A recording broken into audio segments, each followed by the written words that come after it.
Well, hello. I bet you never expected to see me back so soon. Well, I'll tell you what, I needed somebody to talk to, and since I have nobody to talk to, you're it. Lucky you. Those of you that want to tune out right now, I don't really blame you, but if you feel like listening to the rantings and ravings of a strange man, by all means, stay connected. There are some really interesting things going on in the world, especially in my end of the world. I saw an old lady cross the street today, and well, there's other exciting things that happen here in London, Ontario, the armpit of Canada during the lockdown. There's all kinds of things. It's all gone. It's all canceled. So if you can picture the most boring city in the world locked down, this is what I'm living in. This is the hell to which I am being subjected. I'm starting to lose it. I just don't get it. I'm kind of claustrophobic, and I'm kind of losing it, man. I don't know why. Ever since this thing started, I just was going like, why now? Okay, I'm an old man. I'm too tired to deal with all this shit. Why now? Okay, it's my fault. I'm of the baby boom generation, I guess, so everything's my fault automatically. I accept it. I accept the guilt. I deliberately polluted your planet. I'm sorry. Everything I did was on purpose. I drove cars for years and didn't think twice about it, you know. I just fire up the engine. And I don't mean little, wussy Prius kind of cars, right? No, I'm talking about the big V8 babies. Those are the ones I really liked. Okay, so I did it. So I wonder if that makes me, yeah, it does kind of make me complicit. But you're complicit too, and you and everybody else out there is just as complicit as me. So I will not hear the accusations anymore. I refuse to deal with that. So I went to my local liquor store, which is, it's like all liquor stores in Ontario. It's run by the government, and it's an essential service, and so it's staying open because it provides essential tax revenue. I went to buy a small bottle of tequila, and it was in a plastic bottle, little thing, a little Mickey thing, and it was $20. So I just figured that I can't afford to drink tequila very often. So, but anyway, back to the story. I was in line outside this liquor store, and keeping my safe social distance in alignment with the markings on the ground, and the security guard is there, and he's ushering people in, and he's acting all officious and everything, and he was like, I'm getting nervous as I'm getting closer to the guy, and they always like, you stop. Yes sir. Jawohl, Commandant. Okay, this is all going well. I'm moving forward. It has an admittedly slower pace than I would like, but it was a nice day, so I didn't mind standing around. People come out of the store, and they're walking back beside the line, within a foot of each other on their way out. So I'm going, okay, well, this is interesting. This looks like it's working, like all this trouble they're going to is really working. That was just kind of insane. And I'm questioning, okay, so why are you doing all this? You just defeated the whole purpose of me standing in line for half an hour so I could buy an overtaxed little plastic bottle of tequila to ease my pain. But no, that's too simple.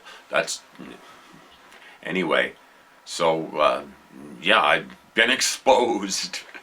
I've been so exposed. I've been as exposed as a nudist beekeeper.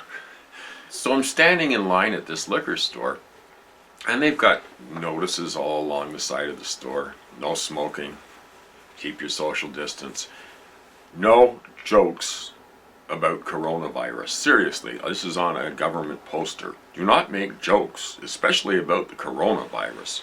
Inappropriate humor.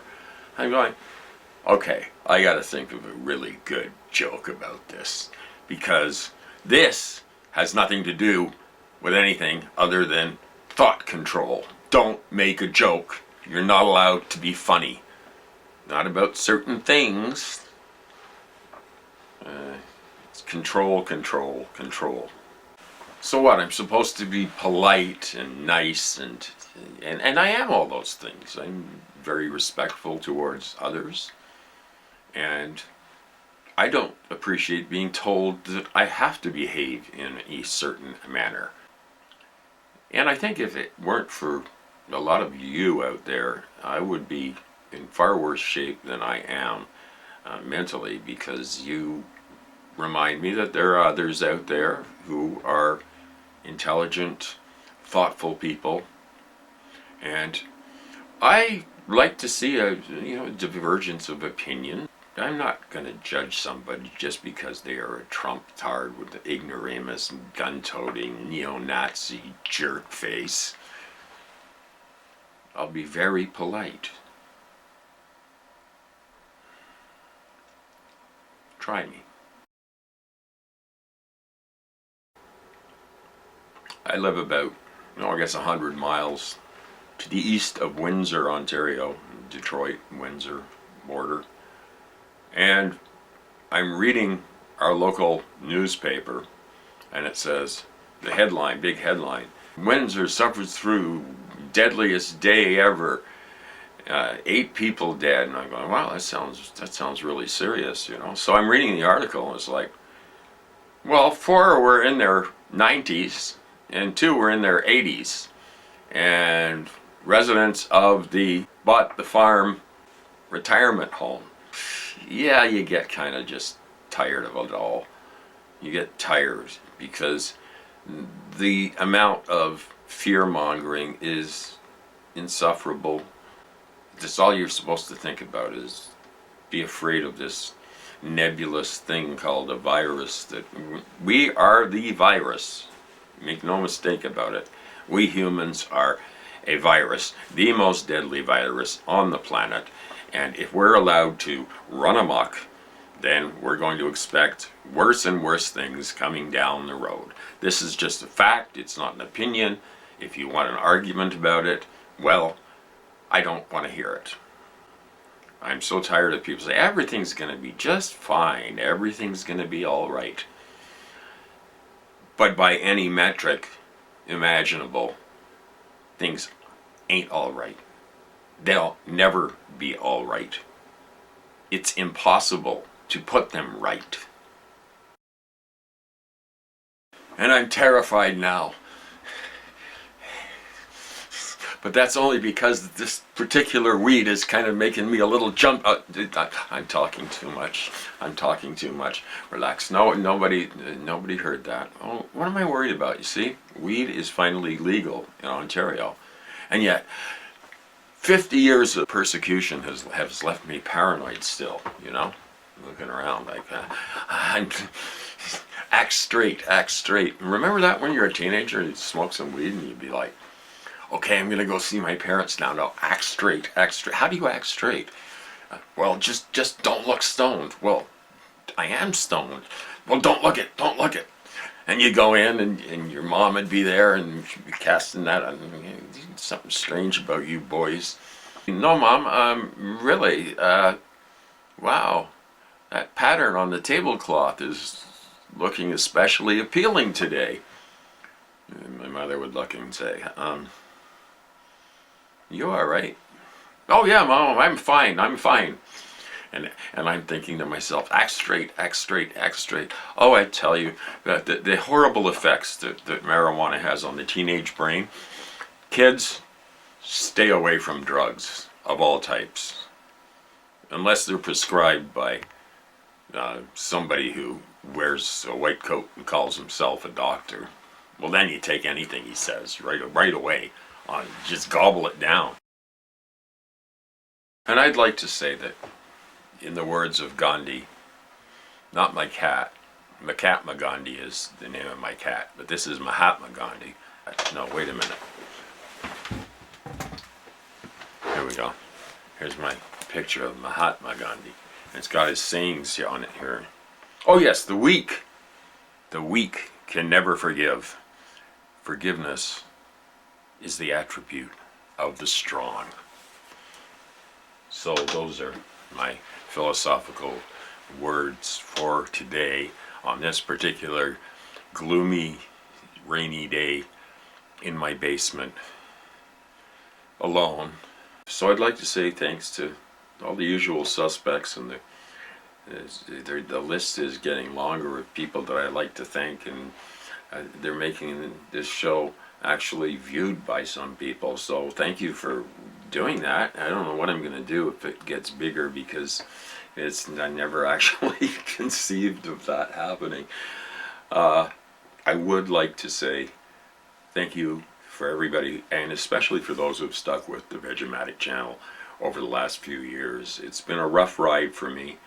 I have different attitudes towards it at different times in my life, and sometimes I just have to step away from it. But right now isn't one of those times, so I'm planning to do some more posting. And if you would like to do me a favor and you're not subscribed, yeah, I know every damn video on YouTube, subscribe, hit the bell, but do all that, okay? You know, I shouldn't have to say that. You should recognize quality entertainment when you see it. And this ain't it.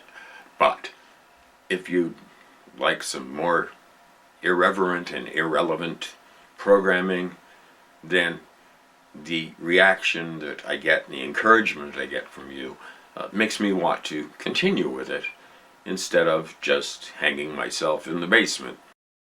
So, well, but that would get big YouTube views, wouldn't it? I'm going to hang myself. Just joking. Suicide is always a mistake. Well, I suppose I've heard enough of myself nattering on about nothing. So I'd like to thank everybody again. And just thank you, because I love you guys so much. Each and every one of you. You and you and you. And you too. I can see you all in my mind's eye. Oh, put some clothes on, please.